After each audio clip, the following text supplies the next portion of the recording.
Teacher, please. This one first, a warm up. Are you ready? The math. Okay, 7 times 7. Yan, Jo Marie. 6 times 8. 10. 40. 9 times 5. Catherine. 45. Okay, are you now ready? Yes. Okay. So now I will give you first I will give you a problem about how to divide a different item, or you want to buy. Okay, I will text you the problem. Are you ready now with your cell phone? If you don't have a cell phone, you can share with your classmates. I will text to you this problem. Okay, I have already your numbers.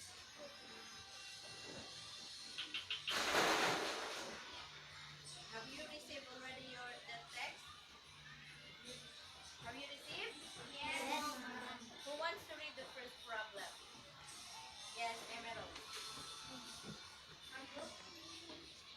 A group of 5 teenagers has to buy a cake in a store. The cake's price is 580 pesos and the other has 895 pesos with beautiful decoration.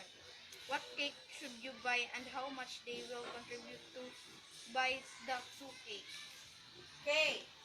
The question is, what will you buy? And how much they will contribute when they have to buy the 2 cakes? Who wants to solve and answer the questions? Yes, Jo Marie. Come here to the front. In my opinion, I will buy the 850 pesos, 580 pesos cake because it's cheaper. Can you solve how they will contribute with each other?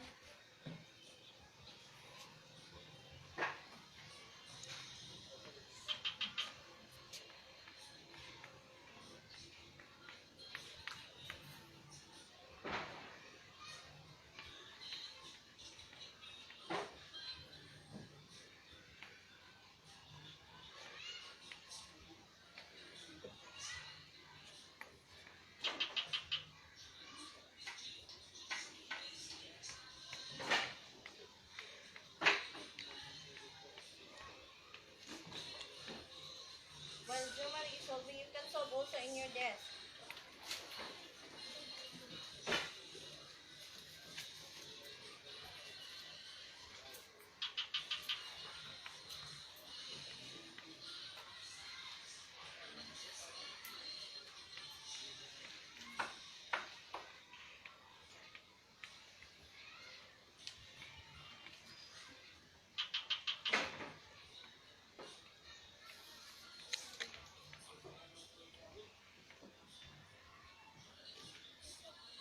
They will contribute 225 pesos each. Okay. Is the answer of Jo Marie the same with your answers? Yes, ma'am. Okay. Now, I will give you another problem for you to give me some opinion. I will text the problem to you. Are you ready now?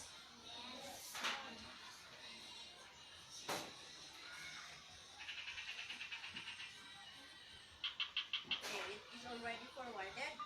Who can read the second problem? Yes, Elmira Lynn? In a classroom, the teacher divides the class into 2 groups based on the children's right to choose. One group has 4 and the other has 6 children. After a while, the teacher gives 1 carton of pizza to each group. Is it fair that one group has divided the pizza into 4 and 6 from the other group? Give me your opinion. If it's fair for each group the way the pizza divided.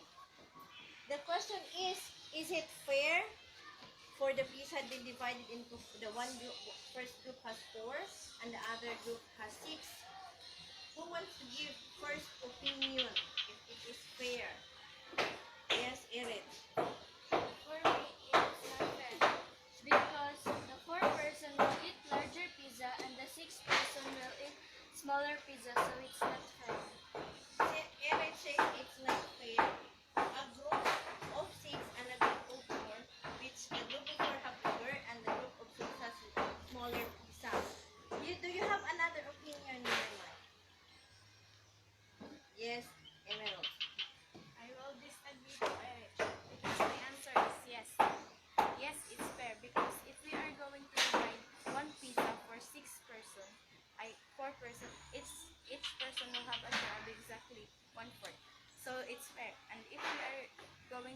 divide the one pizza for 6 persons. Each person will have a share of exactly 1/6. Therefore, each person will have a share of same or equal share.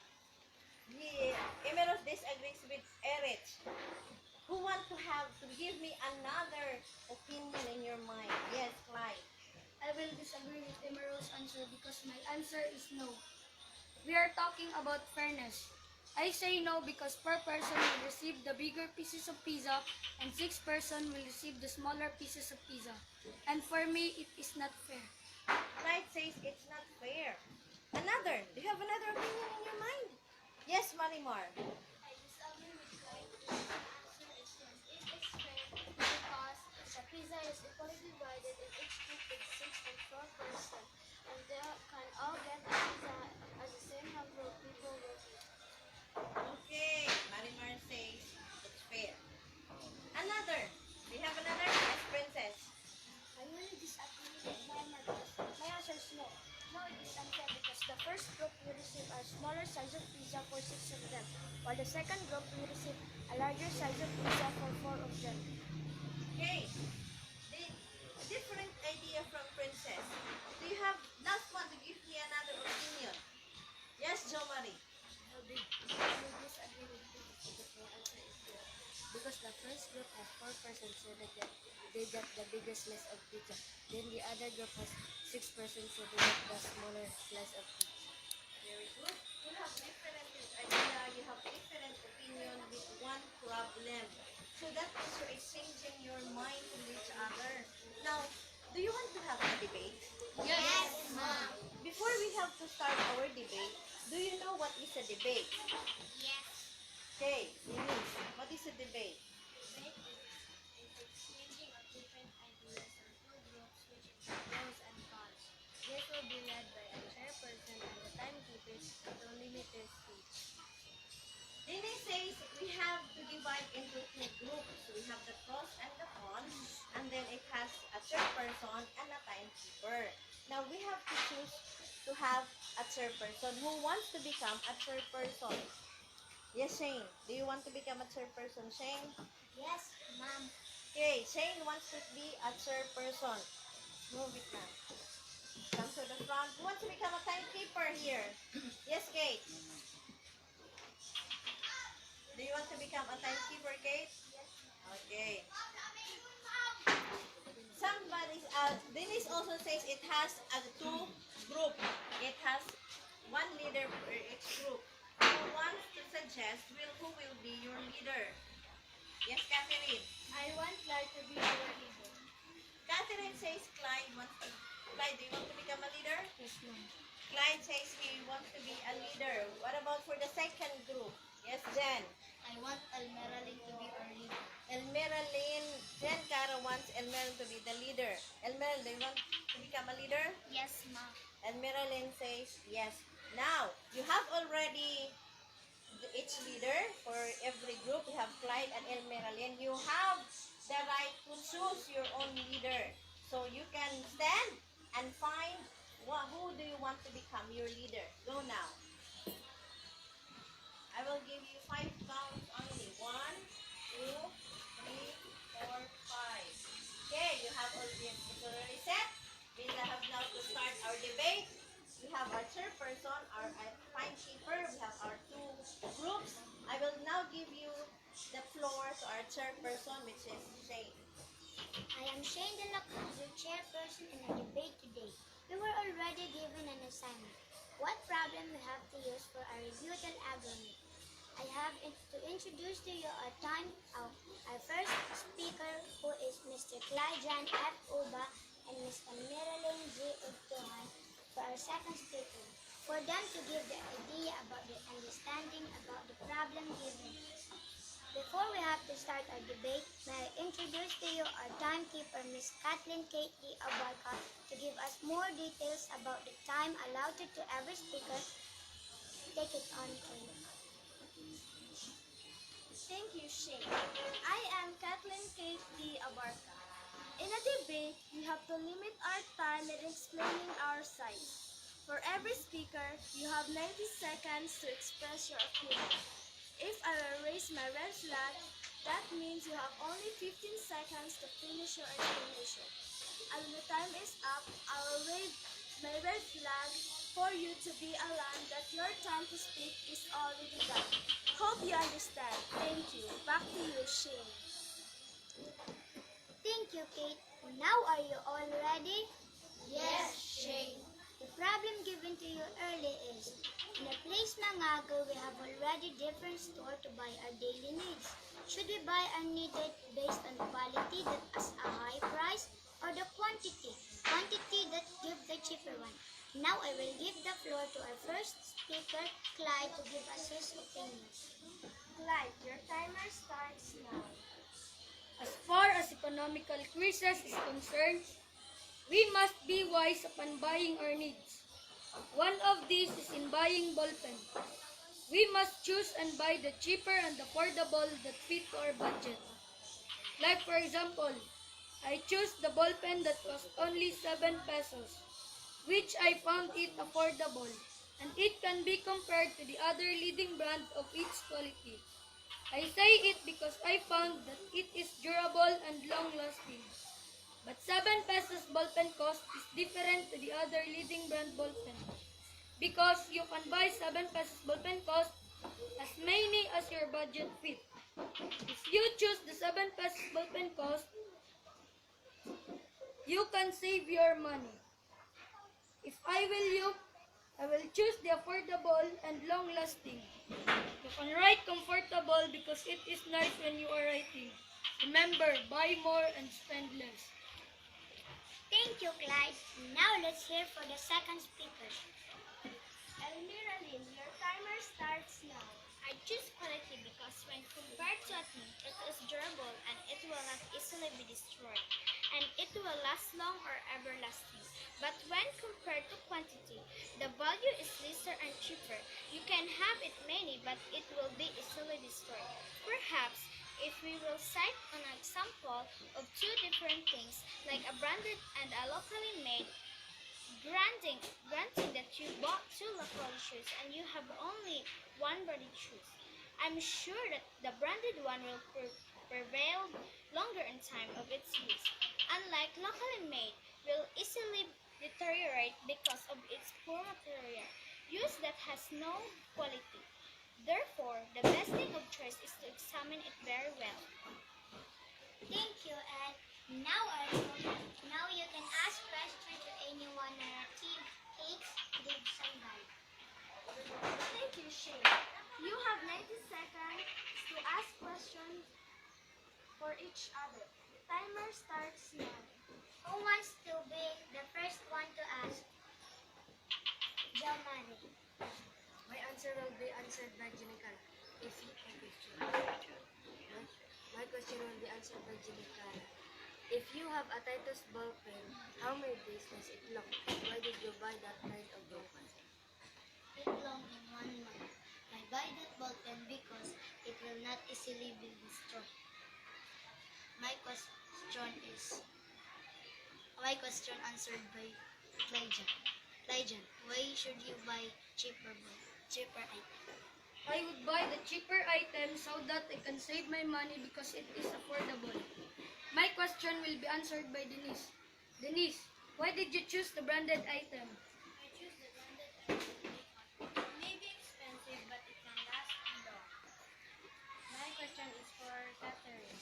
Catherine, why do you think that cheaper bottom is much better than branded bottom? Because it easily afford to the people who are poor. And for the quality, it will not be easily afford because it is expensive or a high price. My question will be Princess. Princess, why do you should choose a quality branded? I look at the quality so that I'm not wasting money. When I look at the quality brand, when I'm not looking at the quality brand, I can buy the thing that is fake. My question is for Rhea. Rhea, if you will buy a pencil cost 16 pesos and you're saving is only 10 pesos, your family has to work and you don't have money anymore. What should you do? For me, I will not buy that bottom because my money or my savings is only 10 pesos. That price is gonna be afford for me. I will buy that if the price is low. question will be answered by Iwich. Iwich, if you don't have a money, why did you buy expensive book? I will buy an expensive ballpen because it is worth it and not easily consumed. Even I can save money. My question is for Emeros. Emeros, if you lost your ballpen and you buy again and the price is expensive and there is an affordable, what do you want to choose? I choose affordable because many people in our country are very poor. Example, if we are going to buy something, then the price is affordable. Very easy for the poor people to buy it. My question is for Elmeralyn. Can you prove that quality is good? I can prove that quality is good because when I compare everything, it is German. My question is for Marimar. Why do you choose quantity and not quality? I choose quantity because you can save money. And the money you save helps you a lot. My question is for Almara. Almara, is quality of an item important? Yes, because a person knows that the quality of an item and it is low in quality. A person is not sure if he or she will buy the item. My question for Jumari. Why do you want to buy a cheaper item in which it can be easily destroyed? I buy a cheaper item because it is affordable and you're not sure that the cheaper item is easily destroyed. Thank you, classmates, for your challenging and bright ideas. To end of this debate, we'll hear our conclusion from our first speaker, Clyde. I therefore conclude as per affordable price to buy the cheap one to save money rather than the expensive one. Thank you, Clyde. Now let's hear for the second speaker. I conclude that any substance process of good material is standard by physical and so quality is always there. Thank you, classmates. Now I will give you back to our teacher, Mrs. Maricruz Leonard. Okay, let's clap our hands for ourselves. And we can go back now. Thank you, children. Thank you, Shane. Thank you, Kate. And now, thank you for different opinions you have given. You have your own idea. The answer is within you, whether you like it, is you like it cheaper, or is it have the quality. Now, I will text you again for another debate. Do you want to have another debate for tomorrow's activity? Yes. Okay, I will text to you the next activity we have. I will give it to you today. I will text it to you now. Okay, have you received already? Yes, ma'am. Okay, thank you, children. And for the assignment, you have to study more about our problem. Goodbye, children.